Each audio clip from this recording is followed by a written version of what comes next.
Hello student, welcome to Ashish classes PCM PCB. बच्चों, आज हम लोग class 10th Hindi medium biology का एक इम्पॉर्टेंट चैप्टर पढ़ेंगे, जीव जनन कैसे करते हैं। इस चैप्टर की अगर हम बात करें तो ये चैप्टर बहुत ही इंपॉर्टेंट है और आज के लेक्चर में हम इस चैप्टर को वन शॉट समझेंगे, यानी पूरा का पूरा चैप्टर आज के लेक्चर में हम कंप्लीट कर देंगे। ठीक है, तो ये बोर्ड एग्जाम 2025 के लिए हिंदी मीडियम के बच्चों के लिए क्लास 10th का बायोलॉजी का चैप्टर रहेगा और इसमें हम वन शॉट चैप्टर पूरा रिवाइज करेंगे। चैप्टर है हमारा जीव जनन कैसे करते हैं। तो जीव जनन कैसे करते हैं बेटा, अगर इस चैप्टर की बात करें तो जो सबसे पहली परिभाषा आ जाएगी, जनन क्या होता है।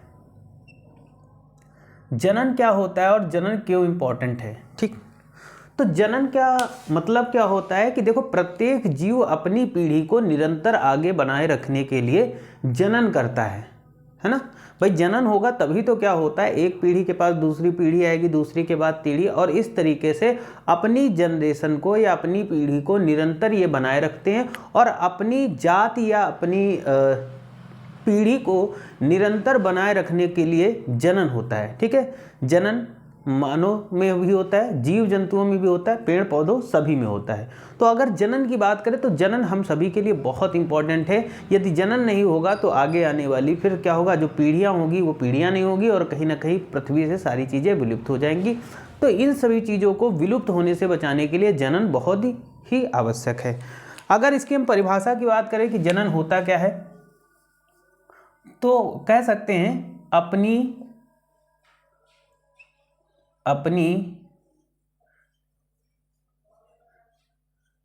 जाति को या हम कह सकते हैं अपने पीढ़ी को निरंतर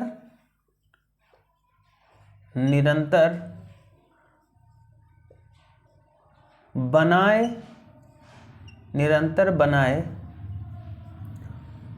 रखने को जनन कहते हैं। ठीक है बेटा, जनन कहते हैं। ये चीज आपको सब पता हुआ होगा कि अपनी पीढ़ी अपनी जाति को निरंतर बनाए रखने के लिए रखने को जनन कहते हैं, है ना। जनन करते हैं तभी भाई देखो क्या होगा, आपके माता पिता हैं, फिर आप उनसे उत्पन्न हुए, फिर आपके बच्चे होंगे, तो इस तरीके से सभी जनन करते हैं। ठीक है, ऐसे ही पेड़ पौधों में भी जनन होता है, छोटे छोटे जीव जंतुओं में भी जनन होता है, ताकि उनकी पीढ़ियों को निरंतर बनाए रखा जाए। ठीक है, जिन जीव जंतु या जिनमें जनन नहीं होता तो एक समय के बाद उनकी पीढ़ियाँ क्या हो जाती हैं, विलुप्त हो जाती, नष्ट हो जाती, क्योंकि जनन नहीं हुआ, उनकी आगे संख्या ही नहीं बढ़ी।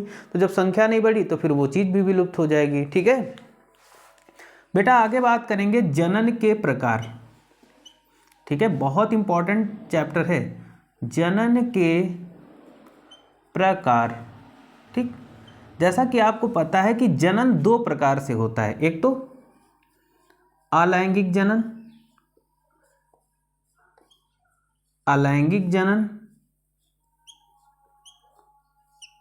और दूसरा हो जाता है लैंगिक जनन। इधर है ना, क्या होता है, लैंगिक जनन। ठीक, अब मैं आपको बताऊंगा कि अलैंगिक जनन क्या होता है और लैंगिक जनन क्या होता है। दोनों में मैं परिभाषा के माध्यम से भी आपको समझा दूंगा। देखो, अलैंगिक जनन हमेशा क्या होता है, एक कोशिकीय जीव जंतुओं में होता है। वो जीव जो एक कोशिकीय है उसमें अलैंगिक जनन होगा, और जो बहुकोशिकीय होगा उसमें क्या होगा, लैंगिक जनन होगा। ठीक है, दूसरी चीज अगर हम बात करते हैं लैंगिक जनन में मेल और फीमेल अलग अलग नहीं होते। ये चीज आपको याद रखना होगा। जबकि मैं देखो यहां पर डिफरेंस के माध्यम से मैं समझा देता हूं। देखो, अगर अलैंगिक जनन की बात करते हैं, यह एक कोशिकीय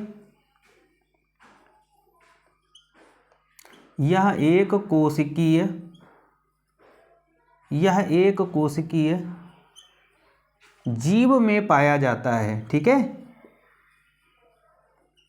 पाया जाता है। ठीक है, ये चीज आपको पता होगा, जैसे अमीबा। ठीक है, जैसे हम लिख सकते हैं जैसे अमीबा। ठीक है, एक कोशिकीय जीव में पाया जाएगा। दूसरा पॉइंट इसमें लिखेंगे, इसमें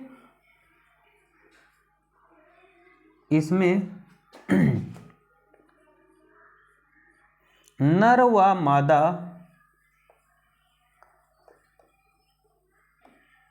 अलग अलग नहीं होते। ऐसा नहीं कि नर अलग होगा मादा अलग होगा, नहीं होते हैं।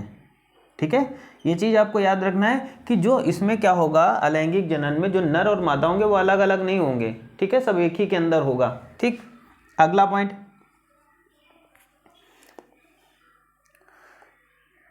इसमें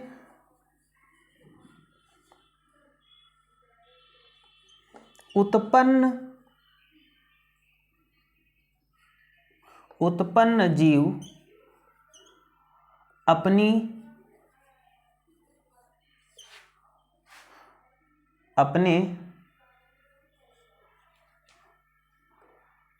अब इसमें उत्पन्न जीव अपने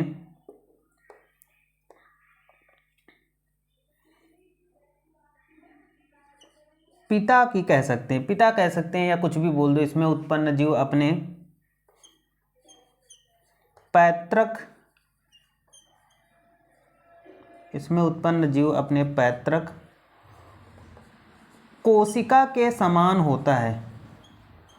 पैतृक कोशिका या फिर जीव के समान होता है, कॉपी होता है, जीव के समान होता है,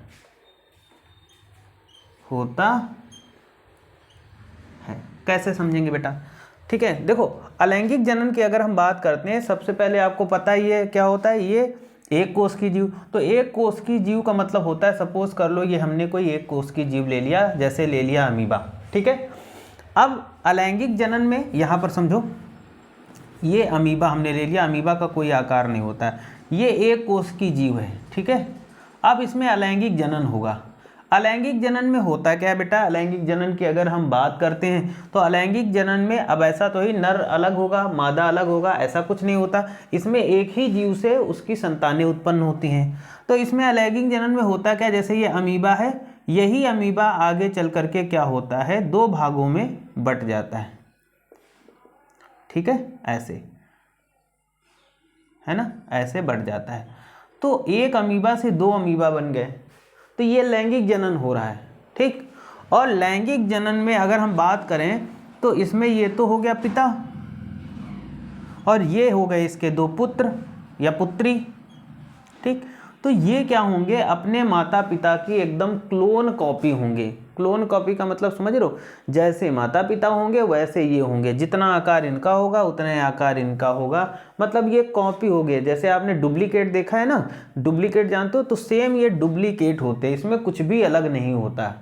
ओके, तो ये होता है अलैंगिक जनन। ठीक, अब यहीं पर हम लैंगिक जनन को समझ लेते हैं कि लैंगिक जनन क्या होता है। लैंगिक जनन, पहला पॉइंट हम बात करेंगे लैंगिक जनन, यह बहुकोशिकीय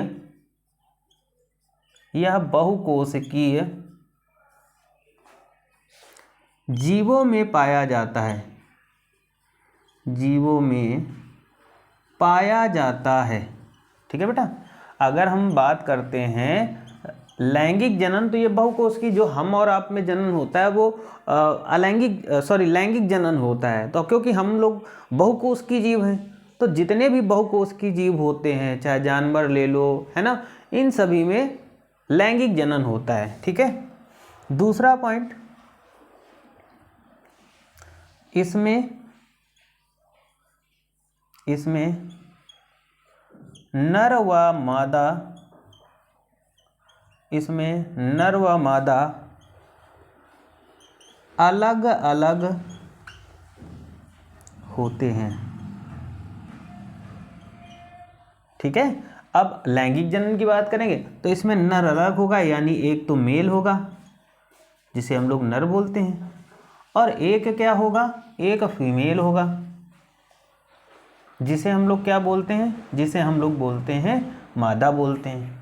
ठीक, और आपको पता है कि इससे स्पर्म होगा, यानी इससे मेल से क्या निकलेगा, शुक्राणु निकलेगा।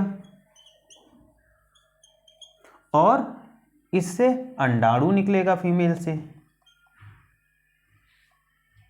अंडाणु निकलेगा, और इन दोनों के संलयन से यहाँ पर एक नए जीव का निर्माण होगा। और जो नया जीव होगा बेटा, ठीक है, और अगला पॉइंट लिखेंगे लैंगिक जनन में, 3rd नंबर पॉइंट, इसमें उत्पन्न जीव अपने माता पिता से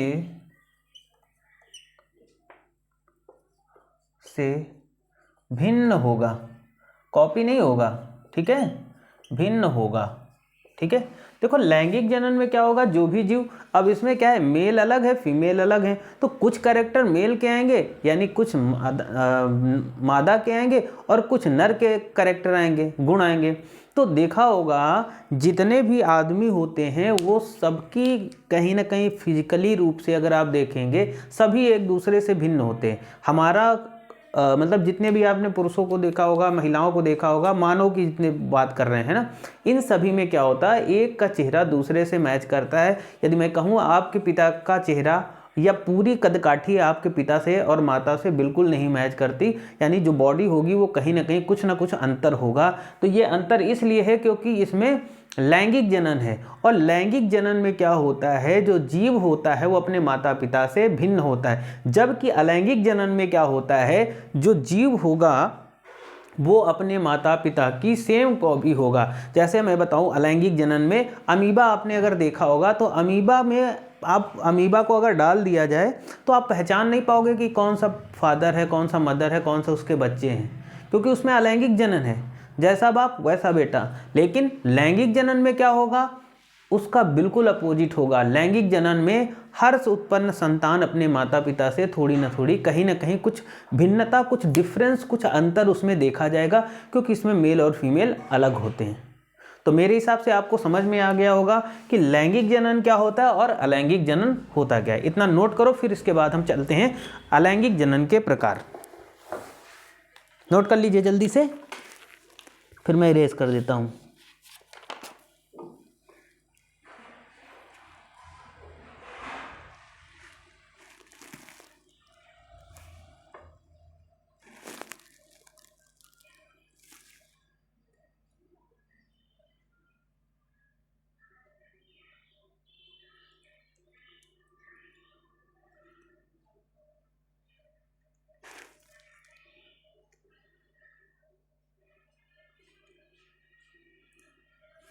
नोट हो गया होगा। अब हम अलैंगिक जनन के प्रकार को समझेंगे, ठीक है बेटा। हम लोग अलैंगिक जनन के प्रकारों को थोड़ा सा डिटेल में जानेंगे। देखो, अगर बेटा हम अलैंगिक जनन के प्रकार की बात करें, ठीक है, अलैंगिक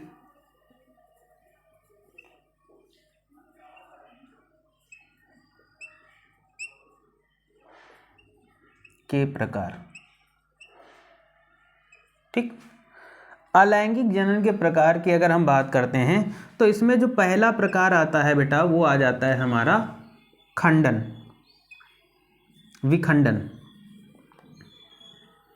विखंडन,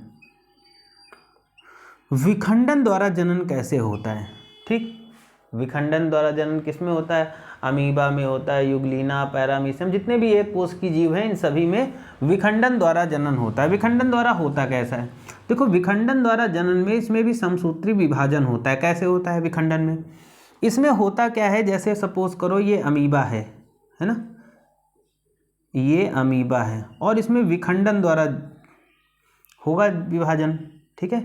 तो ये अमीबा है ना, ये केंद्रक है, सेंट्रल है, केंद्रक है, और इसके चारों पर यह कोशिका द्रव्य भरा हुआ। तो विखंडन का जैसा मतलब होता है खंडों में विभाजित हो जाना, ठीक। तो अमीबा में विखंडन द्वारा विभाजन होता है। जैसे क्या होगा, सबसे पहले क्या होगा, अमीबा में जो न्यूक्लियस होगा वो लंबा होगा, है ना, कुछ हल्का सा अमीबा का शेप बदलेगा बेटा,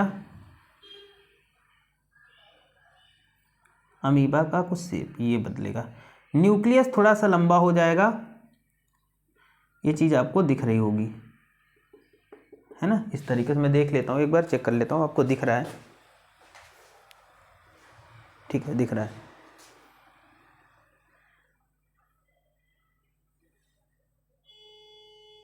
ठीक है, देखो तो अमीबा में ऐसे होगा विखंडन द्वारा। अब यही अमीबा धीरे धीरे और आगे थोड़ा सा बड़ा बड़ा मतलब बढ़ेगा, लंबा हुआ, न्यूक्लियस लंबा हो गया। फिर ये न्यूक्लियस क्या होगा बेटा, ये दो भागों में डिवाइड हो जाएगा न्यूक्लियस, आधा न्यूक्लियस इधर आ जाएगा और जैसे जैसे न्यूक्लियस आधा आएगा इधर आधा साइटोप्लाज्म, यानी यहाँ पर देखो ये जो पॉइंट में इंडिकेट किया ये कोशिका द्रव्य है, कोशिका द्रव्य, और ये क्या है बेटा, केंद्रक। ठीक है, ये क्या है, केंद्रक। ठीक, तो देखो यहाँ पर क्या हो रहा है, धीरे धीरे न्यूक्लियस लंबा होगा, फिर ये क्या होगा, दो भागों में इसकी बॉडी बट जाएगी। ठीक है, और इस तरीके से इसमें केंद्रक भी आधा आधा हो गया और न्यूक्लियस भी आगे आधा आधा हो गया। तो ये विखंडन द्वारा जनन हो गया। ठीक है, समझ में आया विखंडन द्वारा जनन? इसमें किसी को समझ में आया? बताओ भाई।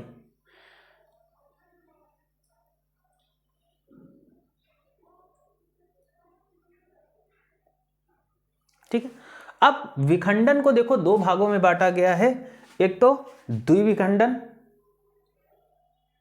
द्विविखंडन, द्विविखंडन, द्विविखंडन और बहुविखंडन। द्विविखंडन का मतलब क्या होता है बेटा, द्विविखंडन भी हमारा एक कोश की जीव जैसे अमीबा, अमीबा और पैरामीशियम, युगलिना आदि में पाया जाता है। ठीक है, उसके साथ साथ बहुविखंडन में देखो उसी का दूसरा टाइप आ जाता है बहुविखंडन। अब मैं समझाऊंगा बहुविखंडन क्या होता है।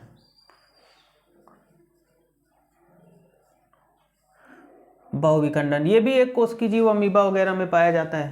देखो द्विविखंडन का मतलब होता है कि जैसे एक ही समय पर कोई जीव है, एक कोश की जीव है। द्विविखंडन का मतलब एक कोश की कोई जीव होगा बेटा, और वो एक कोश की जीव अमीबा भी हो सकता है, युगलिना भी हो सकता है, कोई भी हो सकता है एक कोश की। एक ही समय पर अगर वो दो संतति कोशिकाओं में बट रहा है, अगर वो दो संतति कोशिकाओं में बट रहा है एक ही समय पर, तो बेटा उसको हम बोलते हैं द्विविखंडन। दो भागों में बट गया इसलिए द्विविखंडन। ठीक, बहुविखंडन का मतलब क्या होगा, ये भी हमारा अलैंगिक जनन का प्रकार है। तो ये तो था द्विविखंडन। ठीक, बहुविखंडन में क्या होगा कि कोई कोशिका, कोई एक कोश की जीव है, ये हमारे पास कोई एक कोशिकीय यहाँ पर ये जीव है। ठीक है, ये एक कोशिकीय जीव है।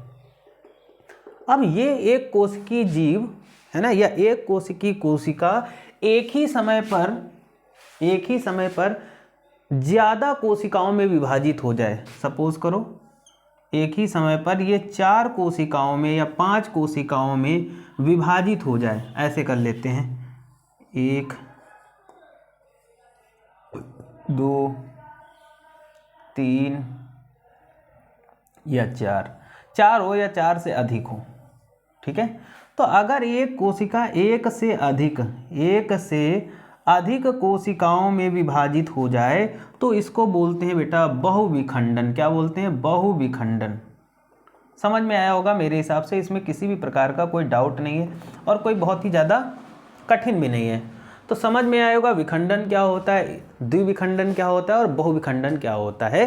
तो हमने जो अलैंगिक जनन का पहला प्रकार था उसको समझ लिया। आप इसको नोट कर लीजिए, डायग्राम बना लीजिएगा, फिर हम इसके आगे चलते हैं।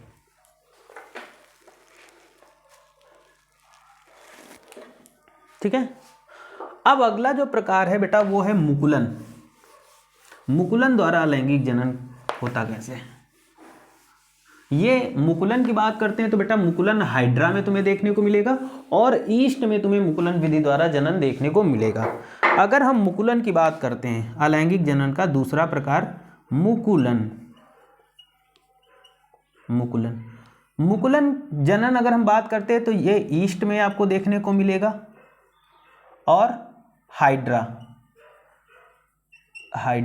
इन दोनों में आपको मुकुलन द्वारा जनन देखने को मिलेगा।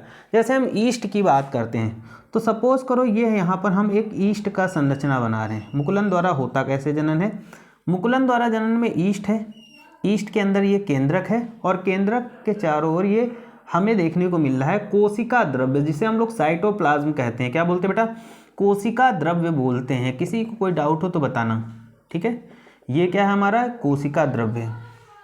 ठीक, धीरे धीरे ईस्ट में क्या होता है कि ईस्ट के एक सिरे पर हल्का सा उभार निकलने लगता है बेटा। कुछ इस तरीके से उभार निकलेगा, कुछ इस तरीके से इस ईस्ट में, मान लेते ये ईस्ट था और यहाँ पर इस ईस्ट में क्या हो गया कि कोई उभार निकल रहा। डायग्राम बनाने की कोशिश करना बेटा। ये ईस्ट है, ठीक। उभार निकलेगा तो जो केंद्रक होगा वो भी थोड़ा सा लंबा होगा और ये कोशिका द्रव्य है, ठीक। ये कोशिका द्रव्य भरा हुआ है। तो ईस्ट में क्या हुआ? हल्का सा उभार। कभी देखा होगा आपके बचपन में, कभी फोड़ा वगैरह पड़ गया होगा ना, तो शरीर के ऊपर फूल जाता है। जैसे नहीं यहाँ पे कभी लड़ जाते दीवार में तो यहाँ फूल आता है, तो वैसे ही मुकुलन द्वारा जनन होता है। ईस्ट होता है और हाइड्रा में पाया जाता है। तो हम ईस्ट की बात कर रहे हैं, ईस्ट था, धीरे धीरे ईस्ट में एक उभार निकला और इसी उभार को बोलते हैं मुकुल। क्या बोलते हैं बेटा? मुकुल, ठीक। यहाँ पर ये देखो, ये आगे बढ़ा धीरे धीरे, केंद्रक भी थोड़ा सा लंबा हुआ। अगली कंडीशन में क्या हो जाएगा बेटा? ये पूरी तरीके से बॉडी से कुछ इस तरीके से अलग होने की कोशिश करेगा। आधा केंद्रक इधर हो जाएगा, आधा केंद्रक इधर हो जाएगा और आधा कोशिका द्रव्य भी इनका आधा आधा हो जाएगा, यानी आधा कोशिका द्रव्य इधर हो जाएगा, ठीक। ऐसे हो जाएगा। फिर एक स्थिति ऐसी आएगी कि यही जो बड है, ये जो मुकुल है, ये कुछ समय के बाद जब ये परिपक्व हो जाएगा तो ये मात्र कोशिका से अलग हो जाएगा। मतलब ये वाला अलग हो गया और इससे ये जो मुकुल है, ये जो उभार है, ये कट करके अलग हो गया, ठीक है। और इस तरीके से एक नए ईस्ट का निर्माण हुआ, एक नए ईस्ट का निर्माण हुआ और इस पूरी प्रक्रिया को बोलते हैं बेटा मुकुलन द्वारा जनन, जो कि एक कोशिकीय जीव जनन का एक प्रकार है। नोट कर लो बेटा, इसमें कोई डाउट हो तो जरूर पूछो। होता क्या है मुकुलन द्वारा में? क्या होता है, जो इसमें ईस्ट है, ईस्ट ने धीरे धीरे क्या किया कि इसके शरीर पर एक उभार निकला जिसे मुकुल कहते हैं। मुकुल के साथ साथ इसका कोशिका द्रव्य और ये जो केंद्रक है वो भी थोड़ा सा लंबा हुआ। फिर आगे चल करके ये कोशिका द्रव्य और केंद्रक आधे आधे भाग में विभाजित हो गए और जब ये मुकुल परिपक्व हो गया तो ये अपनी मात्र कोशिका से अलग होकर के एक नए जीव को जन्म देता है। इस प्रक्रिया को मुकुलन द्वारा जनन कहते हैं। नोट कर लो, फिर हम चलते हैं आगे बेटा। नोट करो,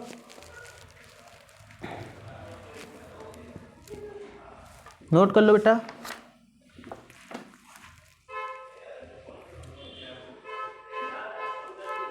ठीक है, फिर उसके बाद हम बात करते हैं आगे पुनरुद्ध भवन। ठीक है, इधर समझ लेते हैं पुनरुद्ध भवन। देखो 3rd नंबर हो जाएगा अलैंगिक जनन का पुनरुद्ध भवन। पुनरुद्ध भवन,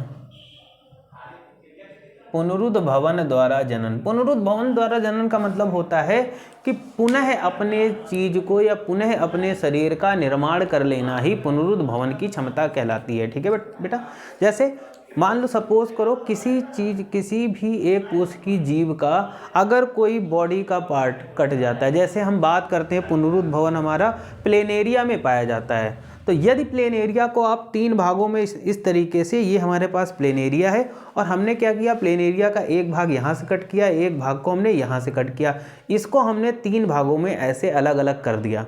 तो प्लेनेरिया क्या करेगा बेटा कि कुछ टाइम के बाद इस वाले भाग से जो तीनों पार्ट हैं उन तीनों पार्ट से एक नए प्लेनेरिया को या उसके कटे हुए भागों को फिर से अपना तैयार कर लेगा और तैयार करके एक नया प्लेनेरिया बन जाता है। इसी को बोलते हैं पुनरुद्ध भवन की क्षमता, यानी दोबारा अपने खोए हुए या कटे हुए भाग से एक नए भाग को निर्माण कर लेना। ठीक है, देखो होता क्या है, अगर पुनरुद्भवन की बात करते हैं तो ये पाया जाएगा प्लेनेरिया।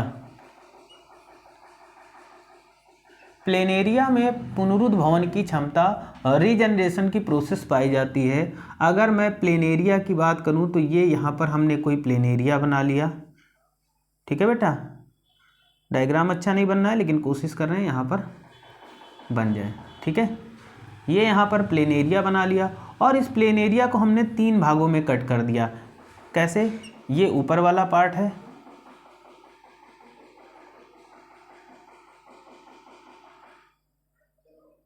ये ऊपर वाला पार्ट है,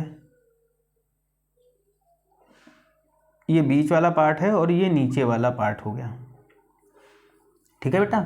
हमने प्लेन एरिया लिया और उसको चाकू से तीनों भागों में बिल्कुल बराबर बराबर काट दिया, ठीक। 3 भाग हो गए। अब ये प्लेन एरिया क्या करेगा, इन तीनों भागों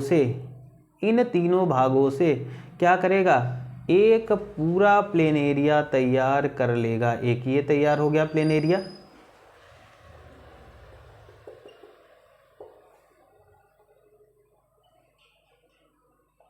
ठीक है।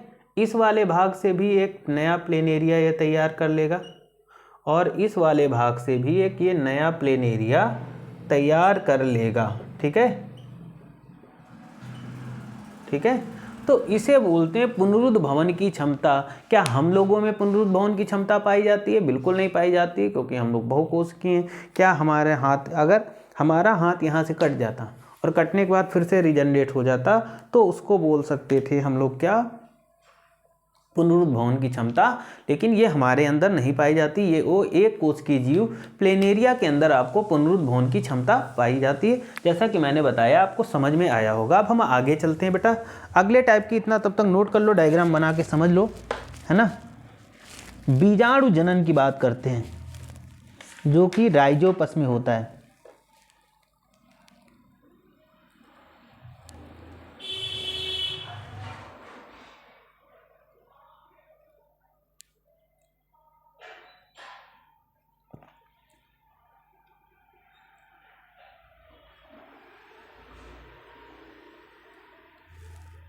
ठीक है, राइजोपस या कवक, हम कवक की बात करते हैं तो कवक में बीजाणु जनन द्वारा जनन होता है, जैसे राइजोपस, ठीक है, कवक वगैरह में पाया जाता है। बीजाणु जनन द्वारा होता कैसे है, तो जैसे हमारे पास राइजोपस है बेटा, नोट कर लिया होगा, समझते हुए चलो।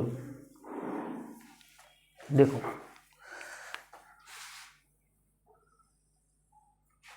है ना, क्या हेडिंग क्या थी, हाँ, तो बीजाणु जनन, बीजाणु जनन, ठीक है, बीजाणु जनन द्वारा, ठीक है। जैसे कवक वगैरह में, कवक में राइजोपस की बात करते हैं,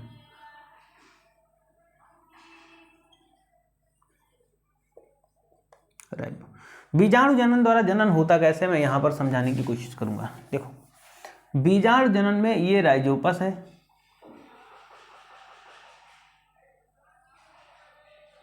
ठीक, और ये है बीजाणुधानी। बीजाणुधानी, बीजाणुधानु में ही क्या होता है, बीज का निर्माण होता है, ठीक। ये राइजोपस वगैरह, ये जो कवक होते हैं, ये बीजाणु जनन द्वारा जनन करते कैसे बेटा, ये क्या करते हैं कि अपने अंदर यहाँ पर बहुत सारे बीजाणु बनाते हैं, ठीक है,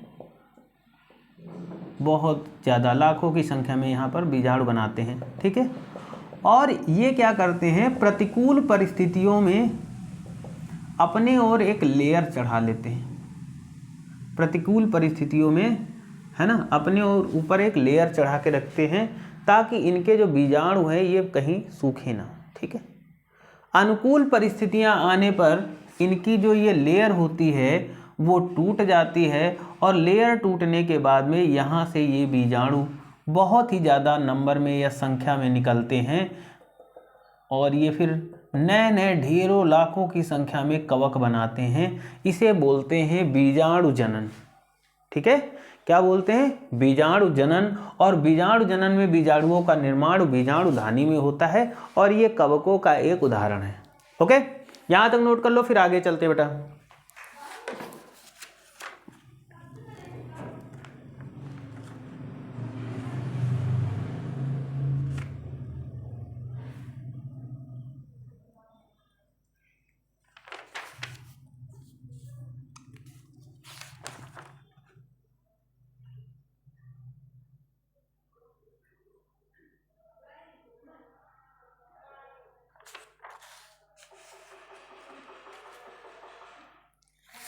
आगे बात करेंगे बेटा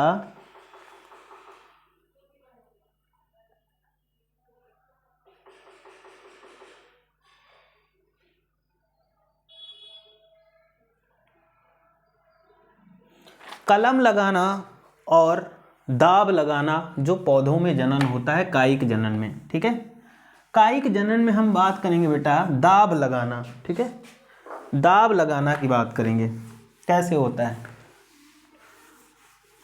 देखो।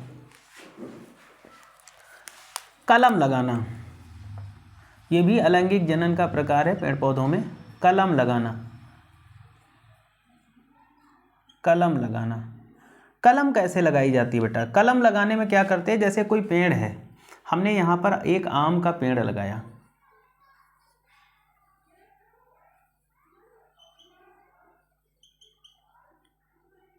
ठीक है, आम का पेड़ लगाया और ये आम के पेड़ से बहुत सारी टहनियाँ निकली हुई हैं। अब हमें कलम लगाना है। ठीक, तो हम क्या करेंगे, आम के पेड़ से इस भाग को, एक लकड़ी का जो पार्ट होगा उसको काट लेंगे। ठीक, और काटने के बाद में उसको मिट्टी के अंदर यहाँ इस तरीके से लगा देंगे। ठीक, और कुछ समय के बाद वहाँ से क्या होगा, कुछ पत्ते वगैरह निकलेंगे जिसको हम बोलेंगे कलम लगाना। समझ में आया? क्या बोलेंगे? कलम लगाना। ठीक है, क्या लगाएं, बोलेंगे कलम लगाना।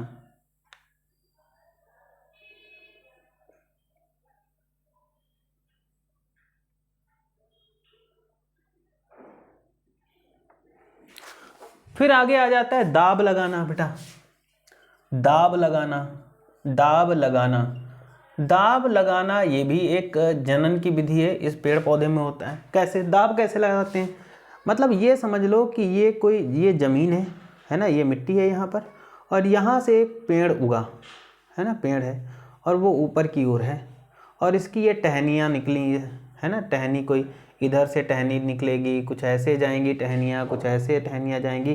तो अगर हम इस टहनी को क्या करते हैं, यहाँ पर मिट्टी में दबा देते हैं, इसको दबा दें और ऊपर से मिट्टी यहाँ पर डाल देते हैं। ठीक, टहनी को नीचे किया, दबाया और दबाने के बाद में यहाँ पर मिट्टी लगा दी। ठीक, तो मिट्टी लगा लिया, यहाँ पर हमने दाब लगाया। कुछ समय के बाद क्या होता है, यहाँ पर कुछ जड़ें निकल आती हैं। ठीक, जब जड़ें निकल आती है तो हम यहाँ से इसको ऐसे कट कर देते हैं और ये क्या होता है, एक नए पौधे का निर्माण हो जाता है। तो इसको बोलते हैं दाब लगाना। ठीक है, कोई दिक्कत तो बताओ भाई, दाब लगाना समझ में आया होगा? दाब लगाना समझ में आ गया होगा?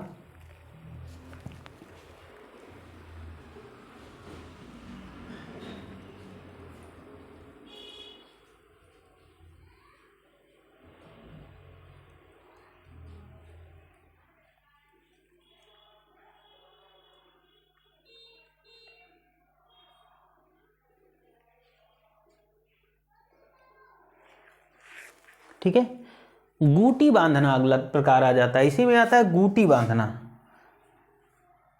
गूटी बांधना, गूटी बांधना क्या होता है, देखो हर पौधे को तो हम नीचे झुका नहीं सकते, तो हम क्या करते हैं कि जो बड़े बड़े पौधे होते हैं, ठीक है, उन बड़े बड़े पौधों की टहनियाँ, सपोज करो बहुत बड़ा पीपल का है या बहुत मोटा पेड़ पौधा है, ठीक है, ये मोटा पौधा है और इसमें ये यहाँ से टहनियाँ निकली हुई हैं जिनको हम नीचे नहीं झुका सकते हैं, तो उनमें गूटी विधि द्वारा जनन करते हैं। कैसे? इसमें हम क्या करते हैं, जैसे पौधे का ये वाला भाग है बेटा, ये वाला भाग है, तो यहाँ पर थोड़ा सा इसको छील करके, है ना, यहाँ पर थोड़ी सी मिट्टी लेते हैं। कैसी मिट्टी लेते हैं, उपजाऊ खाद पांस वगैरह नहीं आती गोबर की, उसको लेते हैं और उसको यहाँ पर रख देते हैं। ठीक, और रखने के बाद में एक कपड़े से या एक टाट से, है ना, टाट से इसको लपेट देते हैं। ठीक है, लपेट देंगे और लपेटने के बाद में कई दिनों के लिए, कई महीनों के लिए यहाँ छोड़ देते हैं इसको, और जब छोड़ देते हैं तो यहाँ पर क्या होता है, कुछ जड़ें निकल आएंगी बेटा। क्या निकलेंगी? कुछ जड़ें निकलेंगी, और जब जड़ें निकल आती तो इसको हम यहाँ से अलग कर देते हैं और अलग करने के बाद में फिर इसको मिट्टी में जा कर के लगा देते हैं, जिससे एक नया पौधा तैयार हो जाता है। तो आपको समझ में आ गया होगा, कलम लगाना पूछा जाता है, दाब लगाना और गुटी लगाना, ये सभी इंपॉर्टेंट विधि हैं। ठीक है, ये चीज़ समझ में आ गया होगा, ये चीज़ समझ में आ गया होगा।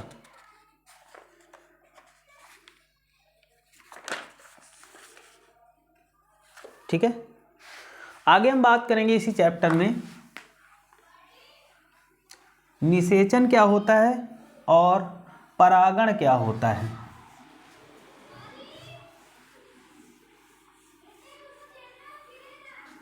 है ना, सबसे पहले हम परागण की बात करेंगे बेटा।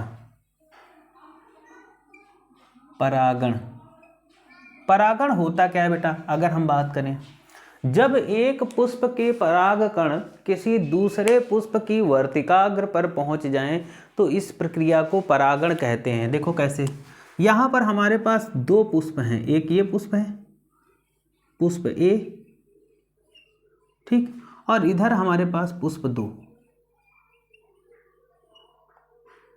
ले लिया, ये इसकी वर्तिकाग्र है, ठीक, और ये यहाँ पराग कोश है जहाँ पर पराग कण भरे हुए हैं।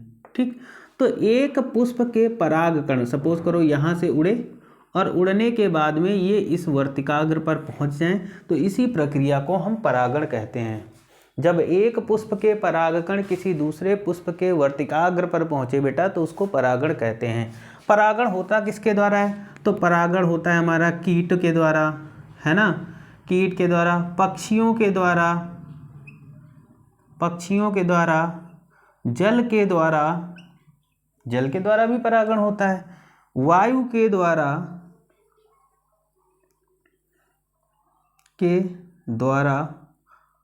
और कृत्रिम तरीके से भी परागण कराया जाता है, कृत्रिम विधि द्वारा। ठीक है, परागण होता है। परागण के प्रकार की बात करें तो पहला होता है पर परागण, पर परागण। पर परागण का मतलब होता है एक फूल इस पेड़ पे है यहाँ पर और एक फूल इस पेड़ पर है, तो जब इस पेड़ के फूल के परागकण इस ए नाम के पेड़ के पुष्प के परागकण बी नाम के पुष्प के वर्तिकाग्र पर पहुँचे तो इसे पर परागण बेटा कहते हैं। और हम दूसरे टाइप की बात करेंगे, इसको बोलते हैं स्वपरागण। स्वपरागण का मतलब होगा कि एक ही पेड़ है, ठीक है, एक पेड़ में दो फूल हैं,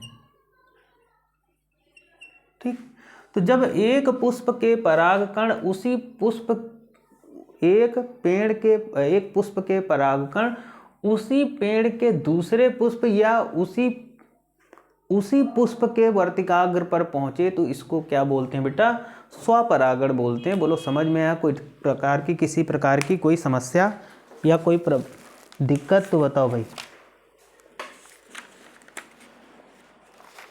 बताओ भाई।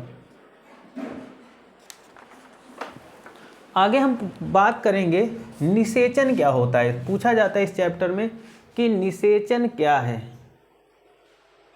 निषेचन, ठीक है, तो निषेचन की प्रक्रिया होती क्या है, तो लिख लेंगे इसमें कि शुक्राणु तथा अंडाणु के मिलने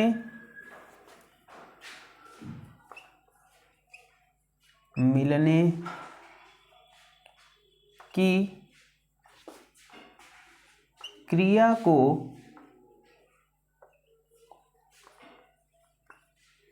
निषेचन कहते हैं। क्या कहते हैं, निषेचन कहते हैं। छोटी सी परिभाषा है, पूछी जाती है, ठीक। मनुष्य में गुणसूत्रों की संख्या, नोट करके इंपॉर्टेंट पॉइंट में रखना कि आपसे पूछे कि गुणसूत्रों की संख्या, मनुष्य में गुणसूत्रों की संख्या, मनुष्य में गुणसूत्रों की संख्या बेटा बात करते हैं तो ये 46 होती है। कितनी होती है, 46 होती है, ठीक है। जिसमें आपसे पूछे कि ऑटोसोम कितने होते हैं, तो ऑटोसोम होते हैं 44, ठीक। दो क्या होते हैं? तो दो होते हैं हमारे लिंग गुणसूत्र। ठीक है, लिंग गुणसूत्र कौन कौन से होते हैं? तो फीमेल में XX होंगे और मेल में XY होंगे, जिनसे लिंग का निर्धारण होता है। ठीक है, आपसे पूछा जा सकता है बेटा, यहाँ पर मैं साफ कर लेता हूँ, वृषण के बारे में पूछ सकता है। वृषण क्या होते हैं? टेस्टिस की बात करते हैं बेटा, वृषण क्या होते हैं? ठीक है, वृषण क्या होते हैं? तो वृषण नर में पाए जाते हैं। ठीक, वृषण नर में पाए जाते हैं, ये तो आप सभी को पता है, पाए जाते हैं। ठीक, पहला पॉइंट। दूसरा पॉइंट, ये थैले नुमा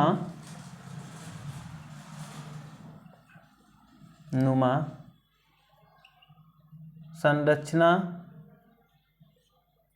में बंद होते हैं।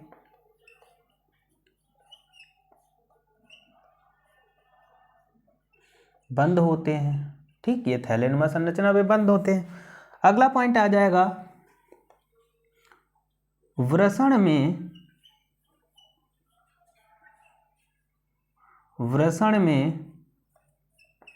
क्या होता है? शुक्राणु बनते हैं।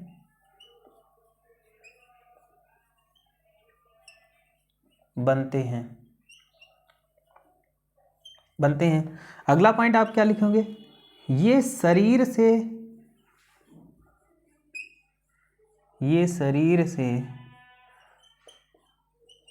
बाहर लटके रहते हैं। ये चीज आपको पता होगा, शरीर से बाहर लटके रहते हैं।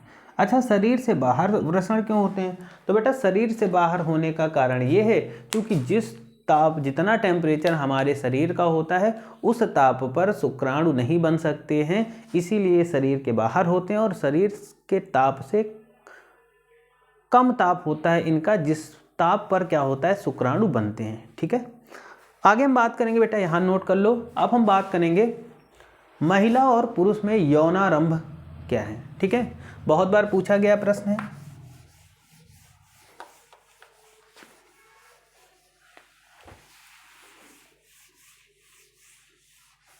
ठीक, देखो यौनारंभ क्या है? तो यौनारंभ दोनों में होता है। यौनारंभ, ठीक है, क्या है बेटा? यौनारंभ या यौनावस्था, यौनावस्था कह सकते हैं इसको।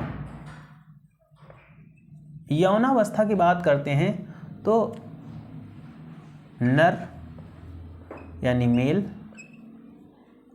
मेल और इधर मादा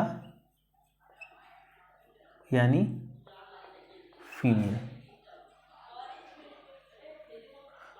दोनों में यौनारंभ कब शुरू होता है और क्या क्या परिवर्तन होता है शरीर में, इन सभी चीज़ों के बारे में हम जानेंगे। ठीक है,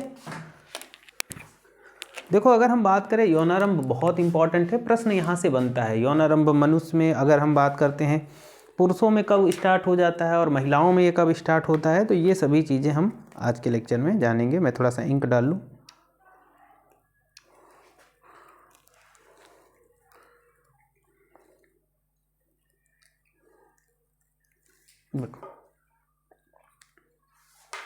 यहाँ पर अगर बात करते हैं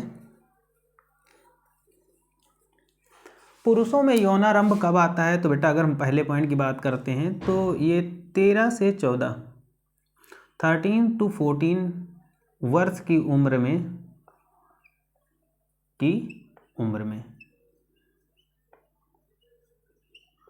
13 से 14 साल का जब भी कोई मेल होगा तो उसमें यौनारंभ आ जाएगा। दूसरे पॉइंट की बात करते हैं तो बेटा इसमें क्या होता है, परिवर्तन क्या होंगे? तो आवाज़ का भारी होना,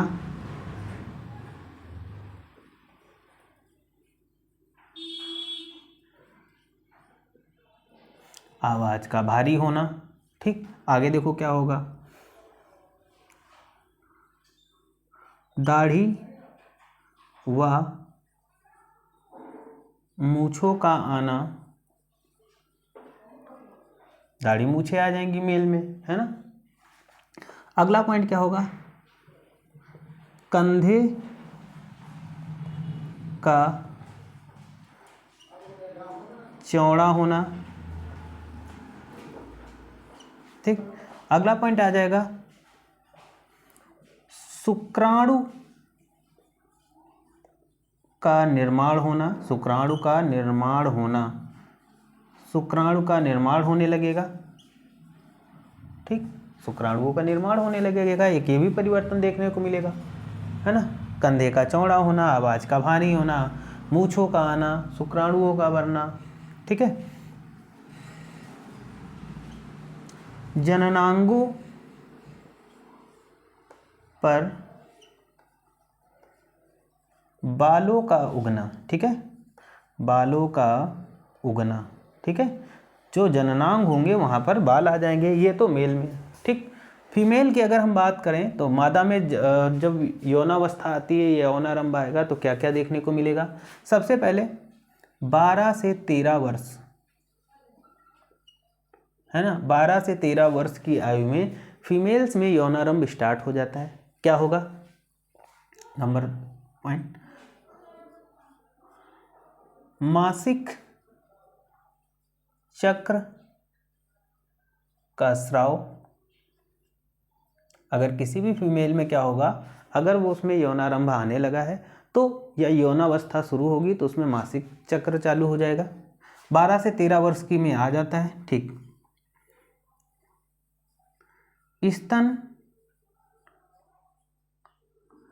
ग्रंथियों का विकास होने लगता है ना, स्तन ग्रंथियों का विकास होगा तेजी से। अगला पॉइंट,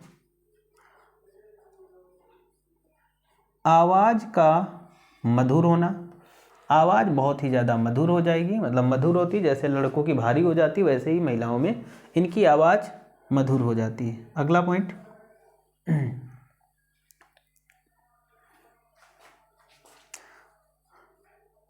जांघों का चौड़ा होना, जांघों का चौड़ा होना, ये भी एक सिम्टम्स देखने को मिलेगा। और अगला पॉइंट होगा जननांगों पर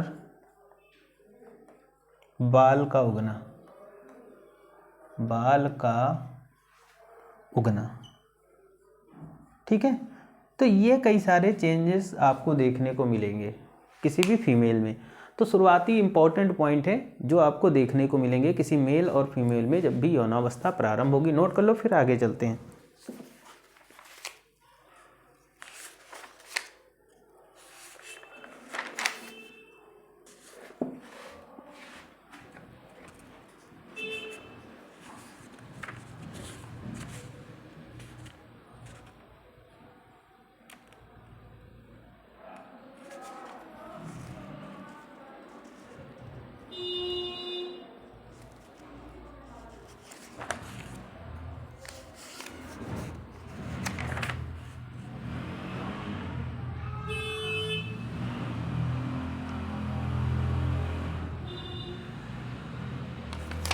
ठीक, आगे हम बात करेंगे इम्पोर्टेंट जो है बेटा इसमें परिवार नियोजन की विधियाँ, ठीक है। परिवार नियोजन की विधियाँ कौन कौन सी होंगी, ये चीज़ आपको समझ में आया होगा, ठीक है। देखो यहाँ पर बात करेंगे परिवार नियोजन,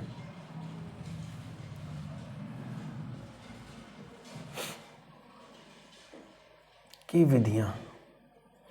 परिवार को कैसे नियोजित किया जा सकता है, कैसे नियोजन किया जा सकता है, तो उस विधियों के बारे में हम जानेंगे। जैसा कि मैं पहले बता दूं आपको, अवरोधक विधि,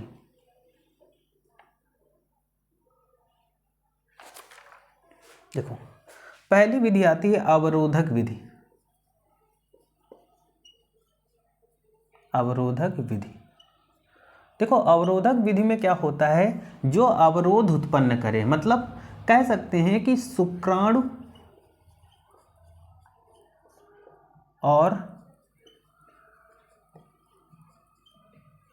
अंडाणु को ना मिलने दिया जाए, ठीक है, मिलने दिया जाए। तो अवरोधक विधियों में देखो नंबर 1 आ जाता है डायाफ्राम। डायाफ्राम क्या होता है, ये फीमेल के यौन भाग में लगा दिया जाता है, जिसकी वजह से शुक्राणु और अंडाणु का मिलन नहीं हो जाता पाता, ठीक। दूसरा कॉन्डोम की बात करते हैं, तो कॉन्डोम एक ऐसी विधि है जिसके द्वारा सीसन के ऊपर अगर कॉन्डोम लगा लिया जाता है तो उससे भी क्या होता है, शुक्राणु और अंडाणु का मिलन नहीं हो पाता। तो इस तरीके से हम कह सकते हैं अवरोधक विधियां, ठीक है। आगे दूसरी विधि की हम बात करेंगे, जैसे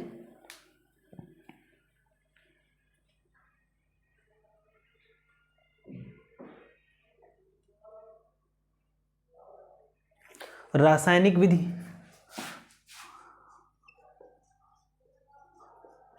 रासायनिक विधि में कैसे जनसंख्या नियोजित की जा सकती है, तो इसमें देखो रासायनिक विधि में कई रासायनिक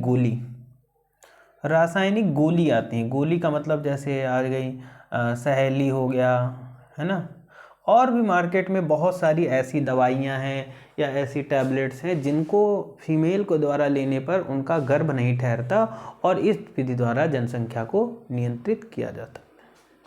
आगे आ जाता है कि 3rd नंबर आ जाता है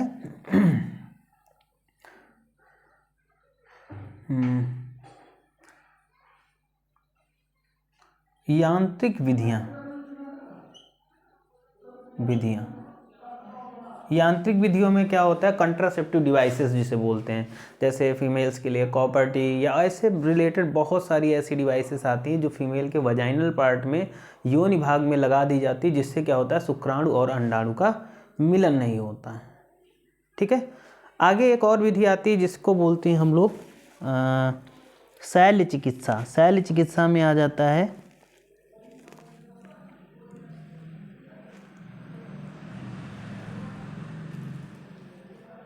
नसबंदी और नलबंदी,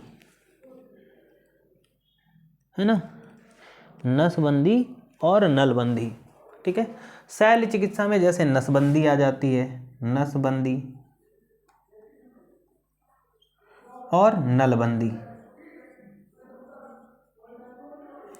तो इन दोनों विधियों द्वारा भी क्या किया जाता है कि जनसंख्या को नियंत्रित किया जाता है, या परिवार नियोजन की विधियाँ। नसबंदी नलबंदी में नसबंदी देखो क्या होता है, जैसे मेल में क्या होता है कि जो शुक्राणु लाने वाली जो नलिका होती है उसको काट के बांध दिया जाता है। वैसे ही फीमेल में यानी मादा में क्या किया जाता है कि जो फैलोपियन नलिका है उसको काट करके वहाँ पर गांठ लगा देते, जिससे कि क्या होता है कि अंडाणु आगे नहीं आ पाते और शुक्राणु और अंडाणु का मिलन नहीं होता, जिसकी वजह से निषेचन नहीं हो पाता। तो ये सारी कई सारी डिवाइसें हैं या ऐसी विधियां हैं जिनके द्वारा परिवार नियोजित किया जा सकता है, ठीक है। तो आज के लेक्चर में मैंने अच्छा आपसे कभी कभी ये पूछ सकता है कि प्लासेंटा, नाभि, आपसे पूछ सकता है कि नाभि के क्या कार्य होते हैं। नाभि, है ना, या नाभि पूछ सकता है, या इंग्लिश में बोले प्लासेंटा। प्लासेंटा क्या होता है, तो प्लासेंटा की अगर हम बात करते हैं बेटा, तो प्लासेंटा वो होती है जिसके द्वारा क्या होता है, जब किसी बच्चे का माँ के पेट में जब उसका निर्माण होता है, डेवलपमेंट होता है, तो प्लासेंटा के द्वारा ही, नाभि जिसे बोलते हैं, उसी प्लासेंटा के द्वारा ही बच्चे को खाना पीना पहुंचता है, और खाने के द्वारा साथ साथ ही जो बच्चे का वेस्ट प्रोडक्ट होता है वो भी निकलता है, ठीक। यानी माता से जो उसको बच्चे को न्यूट्रिशन चाहिए, जो पोषक तत्व चाहिए, वो प्लासेंटा के द्वारा ही बच्चे को पहुंचते हैं, और प्लासेंटा के द्वारा बच्चे का जो वेस्ट प्रोडक्ट होता है वो भी उसी प्लासेंटा के द्वारा ट्रांसफ़र होता है। तो यही काम होता है हमारे प्लासेंटा का। इस चैप्टर में हमने वो सभी चीज़ें डिस्कस कर ली जो हमारे बोर्ड एग्ज़ाम के लिए बहुत इंपॉर्टेंट है। अगर कोई ऐसी चीज़ जो आपको ना समझ में आई हो या कोई चीज़ छूट रही हो, आपको ऐसा लगता है इंपॉर्टेंट है, तो आप कमेंट करके ज़रूर बताइएगा, ताकि वो चीज़ भी आपकी ना छूटे। चैनल पे नए हैं तो चैनल को सब्सक्राइब करिए, वीडियो को जितना हो सके लाइक और शेयर करिएगा, ठीक है। और कमेंट करके जरूर बताइएगा जो चीज़ समझ में ना आए। Thank you.